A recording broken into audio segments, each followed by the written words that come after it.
మానవుడిగా ఎందుకు రావాల్సి వచ్చింది? అసలు ఆయన ఎవరు అంటే, ఆయన కోటి సూర్య కాంతుల తేజస్సుల కన్నా ఉన్నతమైన కాంతివంతమైన దేవాది దేవుడు ఆయన.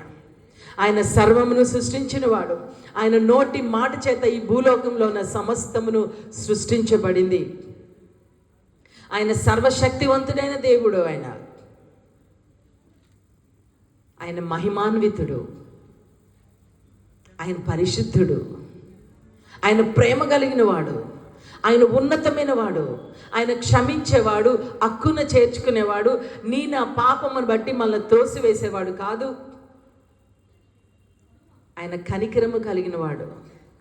ఆయన కుంటి వాళ్ళను చూచినప్పుడు, గుడ్డి వాళ్ళను చూచినప్పుడు, వేదనలో ఉన్న వారిని చూచినప్పుడు, కష్టంలో ఉన్న వారిని చూచినప్పుడు ఆయన హక్కును చేర్చుకుని వారిని స్వస్థపరిచిన దేవుడు. ఈ దేవుడు యేసుక్రీస్తు ప్రభు ప్రేమ కలిగిన వాడు. ఎంతటి పాపినైనా ప్రేమించి తన కుమార్తెగా, తన కుమారునిగా చేసుకుంటాడట. ఈ దేవుల్లో సత్యమే ఉన్నది. ఆయన మాటలో సత్యం ఉన్నది, ఆయన జీవితంలో సత్యం ఉన్నది, ఆయన బోధలో సత్యం ఉన్నది, ఆయన రాకలో సత్యం ఉన్నది. ఆయనలో అబద్ధమే లేదు. ఎవరు? యేసుక్రీస్తు ప్రభు. ఎందుకు ఆయనను దేవుడిగా కొలవాలి అంటే, ఆయన పరిశుద్ధుడు, ఆయన పాపము లేనివాడు, ఆయన ప్రేమించేవాడు. ఆయన ప్రేమను అనుభవించడానికి నీవు నేను ఏమి చేయాల్సిన అవసరం లేదు.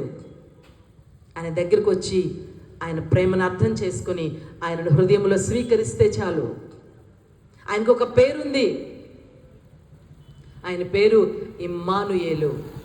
ఆయన పేరుకు అర్థము ఇమ్మానుయేలు అంటే దేవుడు మనకు తోడు. యేసుక్రీస్తు ప్రభువారు ఎవరు అంటే, ఆయన ప్రేమకు అర్థాన్ని మనం ఎలా చెప్పుకోగలమంటే ఆయన పేరులోనే ఉంది.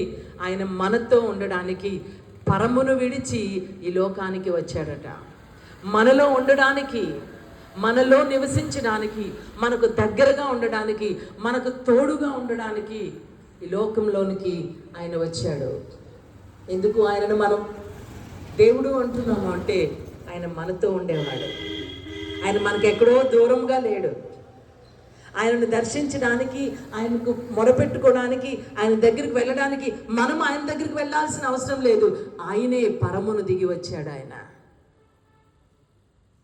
ఒకవేళ ఇంకా మీ యొక్క దృష్టిలో, ఇంకా మీ యొక్క మనసులో ఆయన గురించిన ఒక తప్పుడు అవగాహన ఉంటే, లేదా కొంతమంది అనుకుంటారు యేసుక్రీస్తు ప్రభు దేవుడే, కానీ ఆయన ఓన్లీ క్రైస్తవులకు మాత్రమే, ఆయన ఓన్లీ ఒక కులానికి సంబంధించిన వాడు, ఒక మతానికి సంబంధించిన వాడు, ఆయన కొంతమందికే అనే ఒక అపోహలో, అవగాహనలో కూడా ప్రజలు ఉన్నారు.